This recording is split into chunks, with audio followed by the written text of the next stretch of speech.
Hey there, in this video I've made some tiny little XPS foam barrels. They're fantastic to make because they're fairly easy, they're highly detailed, and you can make them in all different sizes, colours, and even add little details to them. They're wonderful for tabletop gaming, for dioramas, whatever you want to do with them. So I hope you get something out of this, and I hope you enjoy the video. I'm just using a bit of XPS foam scrap that happens to be the right height, which is 2.5 centimetres. And I'm just going to divide it up into pieces that are roughly the size that I want for each barrel. So I get 6 pieces out of this. I want them bigger than the actual barrels are going to be when it comes to circumference. So start out with the height that you want. Use a marker to make the top ring of the barrel.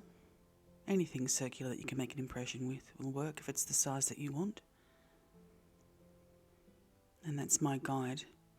And now I'm just going to start cutting corners, which is something I do particularly well. But for this, the cutting of the corners is just to get my shape, because I want to keep symmetry. So when I start shaping it and sanding it, I'm going to be able to get the desired shape that is as accurate as I can get it. I just flip it over and cut the bottom corners off as well. Just repeating what I did on the top. And now I'm going to cut off the smaller corners again. So as you can see, it's becoming rounded. Or you can just do it in one long sliver if you like, with a big knife as well. If you are, more handy with a knife. You can see the angles here. It's making diamonds. But if you're happy to do it this way and just slice it down, then go for it. As long as you can try and keep that symmetry all the way around so it's rounded and barrel shaped. Just keep flipping it over and repeating on the bottom what you did on the top, and you will get that symmetry as best you can. And once it's close enough, and it's a lot bigger as you can see than the barrel I want, but I want to sand it right down. And the sanding is when you start to really hone the shape of it. I just sort of cup the sandpaper. You can choose whichever grit you like. This one's quite rough. And you just rub it back and forth and slightly harder on the ends. You'll figure a way of doing this yourself. You can feel it as you're sanding it, but it takes a lot away, and it assists with the shape of it. If you go sanding this flat, you're going to take pieces away and actually start making sharp angles again. And doing this avoids making angles. You just want it to be rounded down. It takes quite a while to do this. I ended up doing this outside so you don't see the entire thing, because I don't want to be breathing in the particles of the foam. But that's it once it's done. And then you do the ends as well. You want them to be porous, so it'll soak up colour once it's done. And you want it to be even. You can see that's a little bit uneven there. So if it is uneven, just sand it very gently down again. I'm going to make some impressions now to make it look like wood grain. It's a very stiff old brush, this one, so I used it, and it's making extremely fine looking grain. It's not quite so visible under the camera, but it's really subtle, and because it's such a small scale thing, you want it to be subtle. And then I'm going to use some toothpicks as well, and just feather touch really, really lightly, and this will make it look like a slightly larger grain. I mean, depending on the size of the barrel you want to make, it would depend on how hard you press and do this. The smaller it is, the lighter you want to be, because it's just a scale thing. You can see there it's starting to look quite more visible, like wood. And now I'm making what will look like individual the boards that go around a barrel. So I just draw them in heavily. It can be a little tricky to do this because of the rounded shape of it. It can veer off, so just be gentle and precise as you can be. And just go around it. It doesn't have to be 100% accurate. Just eyeball it and do it, a couple of millimetres apart for each one or so. It's up to you. I love this about foam. It's just you can draw into it. It's a wonderful medium to work with for making dioramas and anything miniature, really.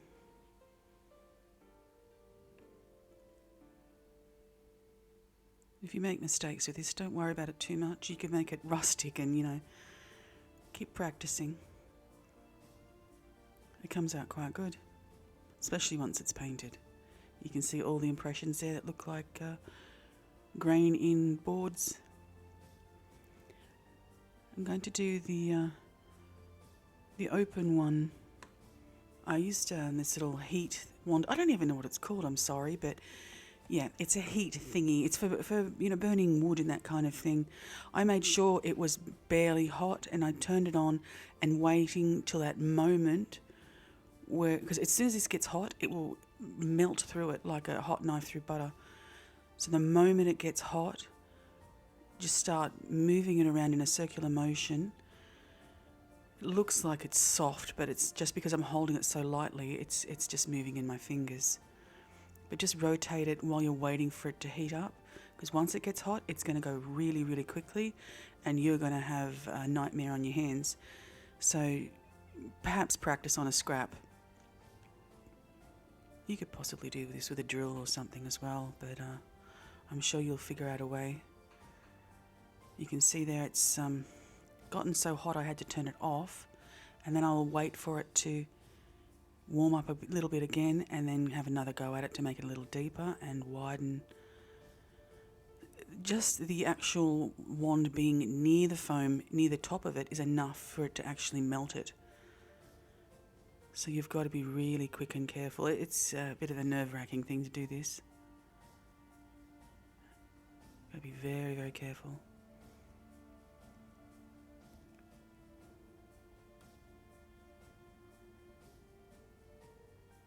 Makes it very solid once you do this, though. It becomes a hard plastic on the inside. It's not perfect, but it's not terrible. As a sales point. And if it's not, fantastic, you can just gently sand around it. I'm using this file and just go around the inside and tidy it up a little bit. It's quite crunchy in there now. It's still somewhat fragile, but it's workable. And give it a little sand, even it out, fix it up, make it best you can. And that's a nice little hollowed out one. And this is going to be just the impression of the ring around the top, those steel bands that you get on the barrels. I'm just going to press it down. Once again, just making an impression.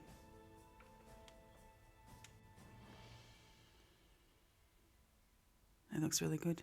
Very easy, very neat. Anything circular that is the right size you can use.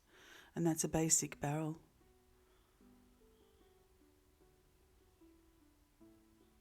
I'm going to make some bands on the sides now.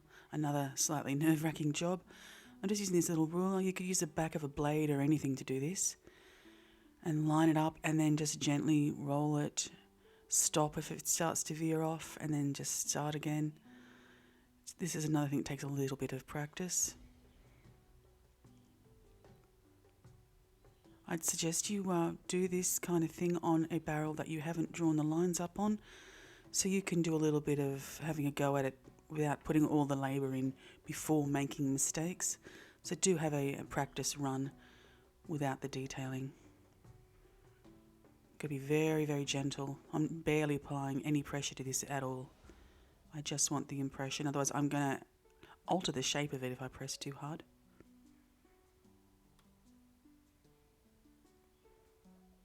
But you can see how quickly the detail comes into that and it completely changes it. It looks good. I like it.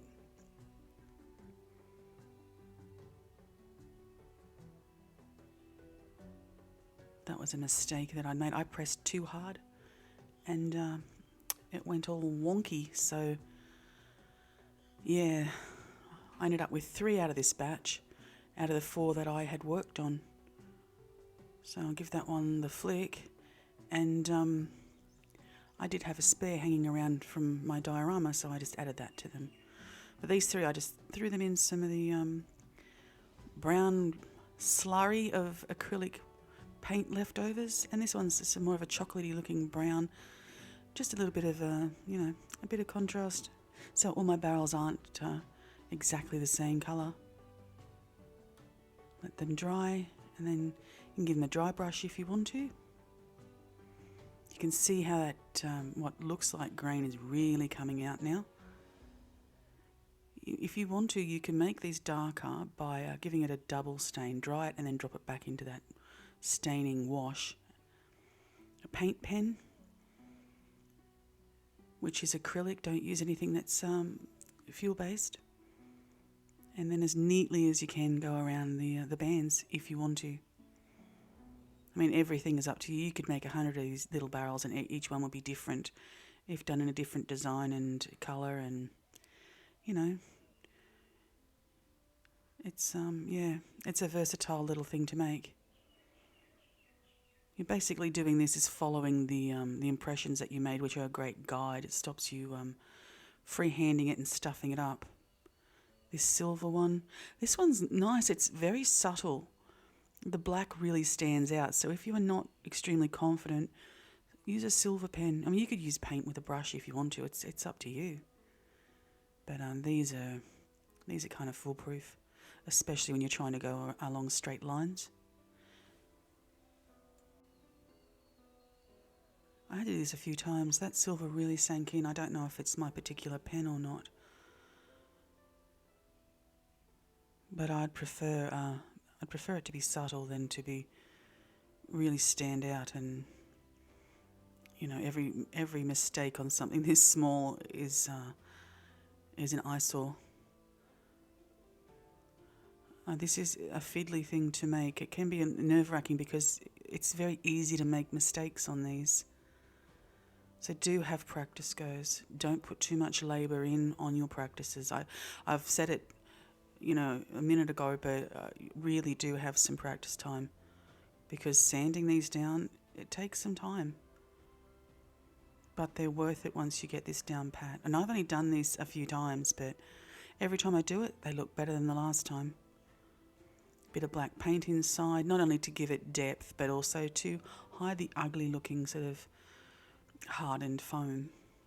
I'm going to make some little tool handles and a broom. I'm just going to use toothpicks. Always sand your toothpicks down because they always seem to have a waxy kind of coating, or it might be some sort of lacquer or something. And if you don't get it off, you can't stain it. The stain won't soak in, so you can't alter the colour. I'm rounding it down in the end just to, look like the end of a handle. Now to make the little top of a shovel. It's as basic as can be, but it's because it's so small, I couldn't manage anything any more complicated than this. And there you go, half of a cut up toothpick. It's so tiny. Bit of super glue. That's those done. I'm going to make the end of the broom, which will be the bristles out of a bit of XPS foam again. Just going to draw it and cut it into shape. Looks a bit like a finger. I'm going to sand this as well, just to neaten it up, get it the right shape. I'm marking in with the back of the knife, just that little bit, the bit of, the cord that binds the broom bristles, that little bit that goes around there, I'm making that. And now the impression of the bristles themselves. Again, this is a feather touch. I'm not cutting it, I am just barely scoring it. And then just cut it to size. And the tips as well, just fluff them up a bit to try and make it look like individual bristles. I'm not sure if the shape of this broom head is right, but it'll do. I had to pause that for a minute there. One of my chickens was laying an egg. Anyway, back to the broom. I'm just using the sharper end to make the little hole to insert the toothpick. I did cut it down a little bit. It was too pointy and I was scared I was going to split it in half. So yeah, it's a little a bit of a delicate job, but you'll get there if you're very gentle with it. And of course that is water-based glue that I am using. Let it dry very thoroughly before you drop it into your wash or put a wash on it. If you don't let that water-based glue dry, it will be dissolved by the watery paint. So do make sure it's, at least a few hours drying. And just give it a nice little soak. I do this, as most people know, to save adding layers of paint because I don't want to alter the size of the object, because when you start adding layers of paint with a brush, things get bigger. Even though it is a minuscule amount of, layer that you put on, you're still putting it on there. So staining stuff helps pull back the size, and I don't know, it works for me and it's bloody easy, so I do it. A little bit of paint, it's kind of a yellow ochre, nothing too stark, because on this scale, colours that stand out too much look kind of crazy. And just gently dry brush it, just nice and subtle. Natural colours are always the best. This red felt pen I want to put around the bit of the broom, but I tested it first to make sure that it is not going to dissolve my foam. Always test these things. You don't want to draw on your work and dissolve it. I'm just going to do that little band that I had made the impression of earlier. The great thing about making the impression is it's not just now three-dimensional, but it is a fantastic guide to draw on, so you don't make mistakes. It's a little tiny valley I can just run this pen around in, give that definition of colour and that tiny little added bit of realism. There. Cute. It's not perfectly realistic, but it's nice. I'm just going to pop them into the barrel. Before you put them in there though, just make your holes first, so you don't go shoving them in there and breaking them or pushing too far through. They're so basic, but they really look lovely. I made this too long, obviously, so I'm going to make the hole first where I'm going to insert it, and then I'll just trim it to size.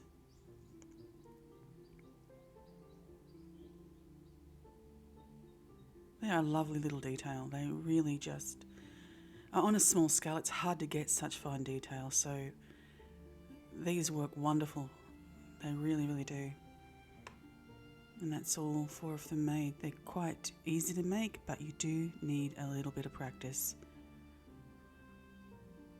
I love how they came out. And they're a great filler for dioramas. They'd also be excellent for tabletop gaming as well. And you can make them any size you like. An aged one with a bit of like water damage on the bottom, and just a basic one. A lovely set of barrels. I do hope you got something out of this, and I hope you have success making these, because they are a great little piece to put on a diorama. And I hope to see you next time.